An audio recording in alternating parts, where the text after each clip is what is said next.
Assalamualaikum warahmatullahi wabarakatuh. Salam sejahtera untuk kita semua. Pada kesempatan kali ini saya akan mengajak kalian semua untuk merakit unit forklift ya, unit forklift 4 ton 6 silinder.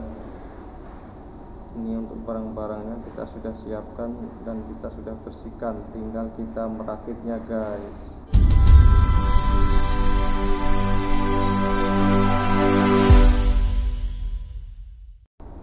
Oke, di sini sudah ada crankshaft, sudah ada kap, sudah ada piston dan connecting rod atau batang pistonnya, dan di sini sudah ada blok yang sudah terpasang metal bearing. Tinggal kita beri pelumas, lalu kita pasang kembali dan kita rakit. Dikarenakan saya di sini tak dapat merekam dengan full step by stepnya, jadi saya kasih video cuplikannya saja ya guys. Semoga bermanfaat dan berguna bagi para pemula ya. Oke, simak videonya. Siapkan metal bearing atau bearing dari crankshaft sebelum crankshaftnya kita pasang ya, yakni dengan memberi sedikit pelumas dan memasang bearingnya atau metalnya ya.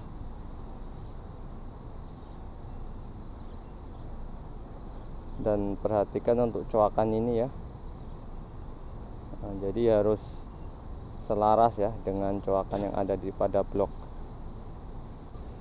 Tujuan dari diberikannya pelumas seperti oli mesin ini pada saat perakitan mesin, yakni untuk menjaga komponen mesin atau komponen bearing dari segala keausan yang disebabkan belum stabilnya pelumasan pada oli mesin sesaat mesin akan dihidupkan, sehingga perlulah kita antisipasi dengan cara seperti ini ya. Setelah diberikannya oli mesin atau pelumas pada metal bearing atau pada bearing crankshaft, saatnya kita angkat crankshaft dan kita pasang di sini ya. Dikarenakan terjadi keausan pada oil pump yang lama atau pompa oli yang lama, kita nanti akan tukar dengan oil pump atau pompa oli yang baru ya. Ini barangnya. Nah, untuk sirkulasinya, jadi dari kalter atau bak oli mesin, dari lubang ini dihisap oleh pump atau pompa dan masuk ke lubang ini yang menuju ke filter ya.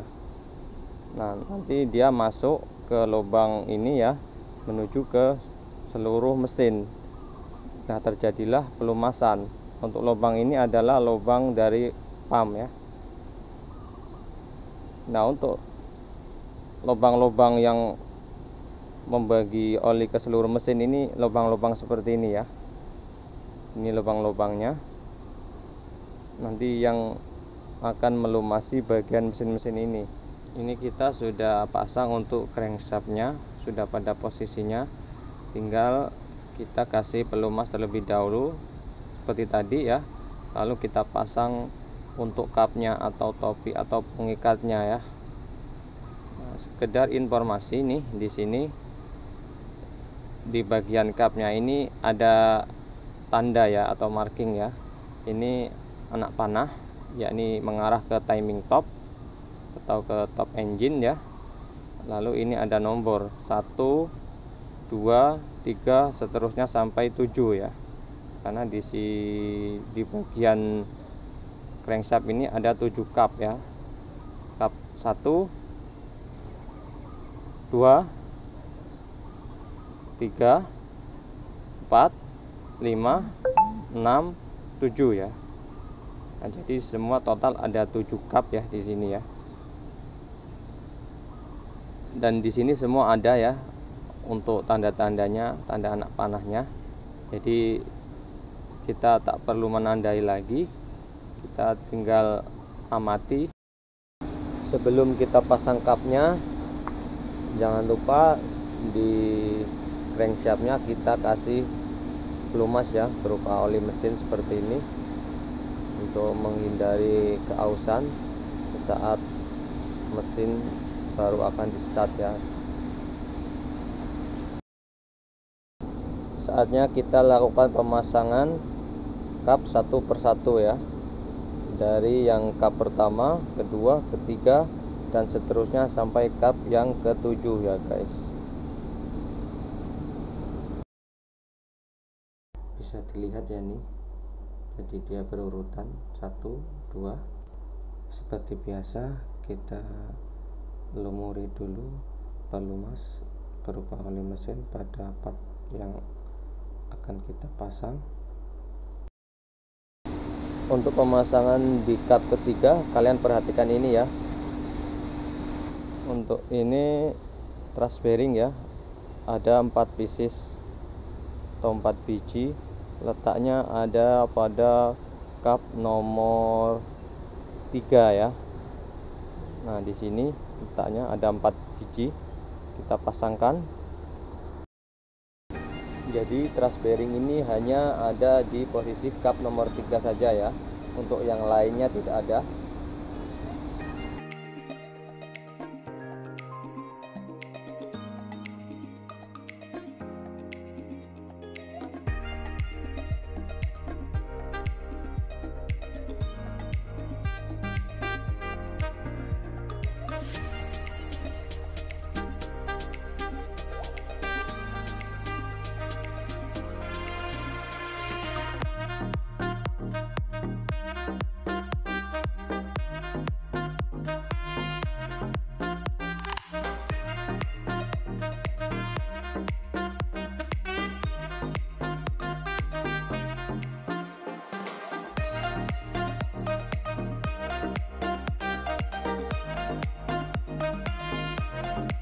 Setelah semua kap sudah terpasang, kita kunci menggunakan soket ya, dengan secara manual, dengan hanya menggunakan tangan ya, sampai terasa sedikit berat,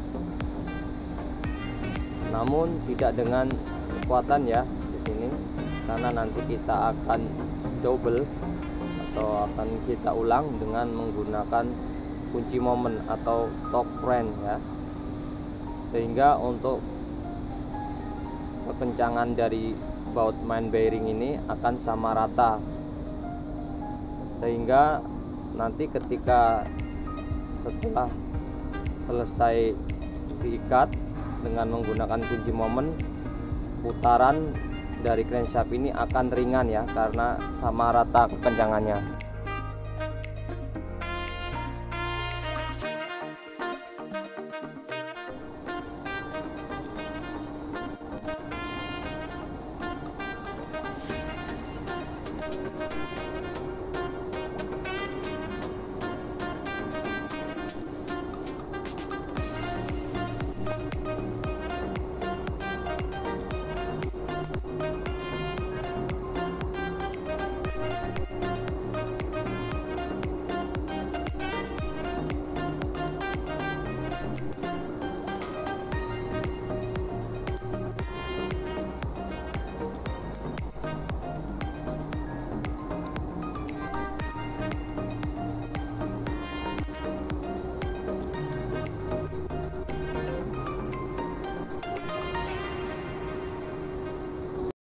Setelah proses pengencangan atau pengikatan dengan menggunakan kunci momen atau torque wrench selesai, kita putar secara manual seperti ini ya. Untuk crankshaftnya seperti apa, seharusnya ini rasanya ringan ya saat kita putar-putar seperti ini, dan tidak berat ya.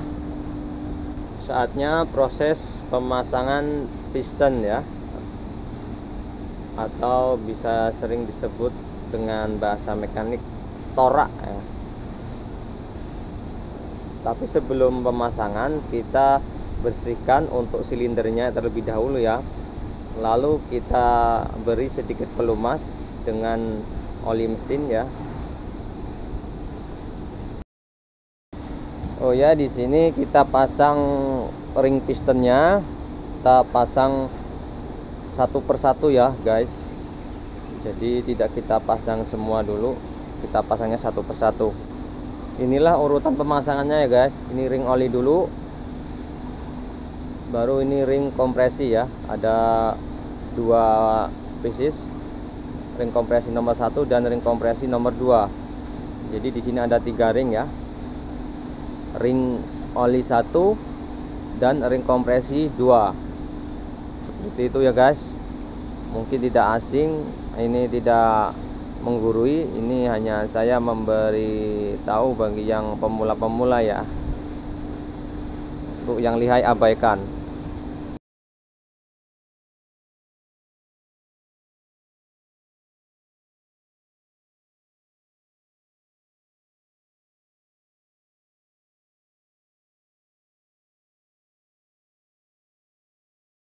Perlu diperhatikan saat pemasangan per dari ring oli ini, kita untuk coakannya dan sambungannya jangan sampai dia bertemu ya. Jadi harus berlawanan ya. Itu untuk tipsnya. Jadi jangan sampai bertemu sehingga nanti bermasalah. Jadi seperti ini ya cara pemasangannya.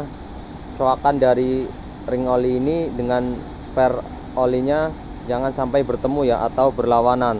Untuk tanda dari ring kompresi nomor 1 dan nomor 2 ini dia ada tulisannya R ya atau R. Jadi ini untuk posisi atasnya yang menghadap ke atas. Dan untuk perbedaannya, jadi dia ada perbedaan warna ya antara ring kompresi nomor 1 dan ring kompresi nomor 2. Seperti inilah posisi pemasangannya. Jadi coakan dari ketiga ring ini sama sekali tidak ada yang berhadapan ya. Jadi saling berlawanan ya. Setelah itu kita gunakan spesial kunci pistonnya. Lalu kita pukul dengan menggunakan palu plastik.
Pasang gear atau gigi pada bus pump atau injection pump terlebih dahulu.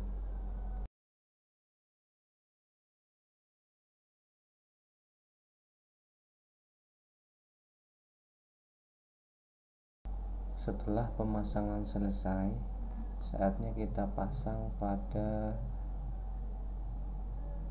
timing gear setnya ya. Setelah itu kita pasang covernya atau penutupnya. Setelah itu kita pasang gasket atau perpak atau packing dan sealnya ya dari crankshaft ini.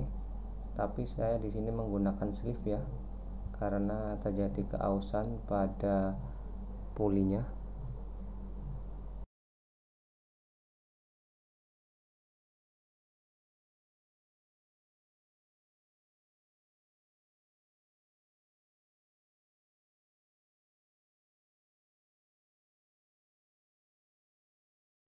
Proses pengetopan timing dan pemasangan bus pump atau injection pump serta pemasangan seal crankshaft sudah selesai.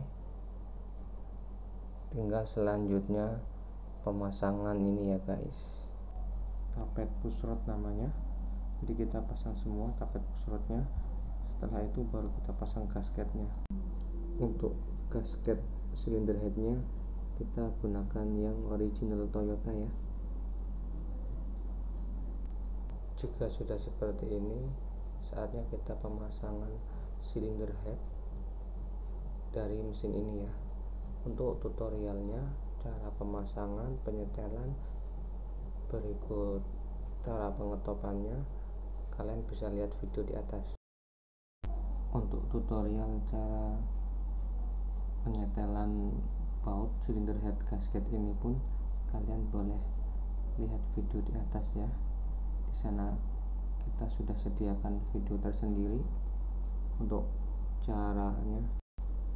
Jangan lupa kita simpan pelumas juga pada ujung pushrodnya sebelum kita pasang rocker arm. Rocker arm sudah terpasang, tinggal kita cek untuk pushrodnya.